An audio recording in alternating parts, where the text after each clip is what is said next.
অসুবিধা হচ্ছে, তার জন্য বলছে যে দিল্লি গিয়ে আন্দোলন। এই তো ওয়াকফ কানুনের বিরুদ্ধে কিছু আইন আছে, তার মধ্যে একটা আইন হচ্ছে 12 বছর কেউ যদি ওয়াকফ দখল করে থাকে, এতদিন ছিল ওটা তার হবে না, যখন ওয়াকফ বোর্ড চাইবে উচ্ছেদ করে দিতে পারবে। কিন্তু কেন্দ্র সরকার মুসলিম দরদিন নামে যে মুসলমানদের সব শেষ করতে চাইছে, তাতে লিখেছে ওই আইনের মধ্যে 12 বছর কেউ থাকলে সেটা তার হয়ে যাবে। রাজ্য সরকার অলরেডি 75,000 বিঘে জায়গা দখল করে রেখেছে, তো রাজ্য সরকার 13 বছর সেটা দখল করে রেখেছে। চাইছে আইন লাগু হলে 75,000 বিঘে মুসলমানদের মসজিদ মাদ্রাসা কবরস্থানের জায়গা আমার, তা বিজেপিও খাবে আমিও খাবো, মিলেমিশে আছি, এটা হতে পারে।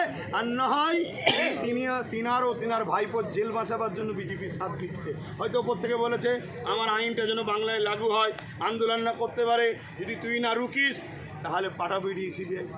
সেটা উনি আরও ভালো বলতে পারবে যে আপনার এত কষ্ট হচ্ছে কেন। বাংলায় একটা ওয়াকফ নিয়ে বিশাল আন্দোলন হচ্ছিল, তারপরেই মুখ্যমন্ত্রী মমতা বন্দ্যোপাধ্যায় বলল যে ওয়াকফ নিয়ে বেশি গুলোগুলি করলে আমার থেকে খারাপ কেউ হবে না। তারপরে আমরা দেখলাম যে আন্দোলনের ঝাঁজ অনেকটাই কমে গেল। যুক্ত করবো যে উনি কি তাহলে ভাবছেন যে মুসলিম ভোট তো আমার আছে, এবার সংখ্যাগুরুর দিকে উনি যেতে চাইছেন? দেখুন ওনার কি ভোট পলিসি আছে উনি জানেন, আমি এতটুকু জানি উনি আলেম উলামাদের মধ্যে এক অংশকে উনি খরিদ করেছে, খরিদ করে মনে করেছে এদের আমি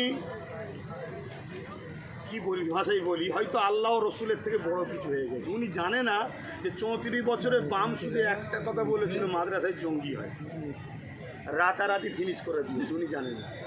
আমরা মুসলমান হয়তো রাজনীতিতে আসিনি, এটা আমাদের পূর্বপুরুষদের হয়তো একটা কিছু অংশ, হয়তো কিছু মিস্টেক বলবো না, কিছু চিন্তাধারা ছিল, তা বলে এটা নয় যে কারো পিছনে ঘুরবো সে আমার ধর্মকে মিটাতে যাইবে আর তার দলদাস হয়ে থাকবো। এরকম আলেমুল আমার মনে হয় পশ্চিমবাংলায় এখনও হয়নি, ইনশাল্লাহ জবাব দেবে আগামী দিন।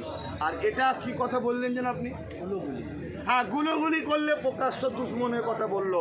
আমার মনে হয় প্রত্যেকটা আলেম উলামা ইমাম মুসলমানদের আওয়াজ তোলা দরকার, যারা আমার ওয়াকফের পক্ষে নাই তারা হলো আমাদের দুশ্মন।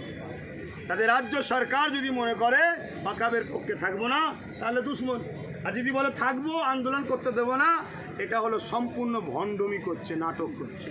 আন্দোলনই একমাত্র পন্থা, সংবিধান বলছে কোনো অন্যায়কে রুকার। সুস্থ থাকেন, ভালো থাকেন, নামাজ পড়তে হবে।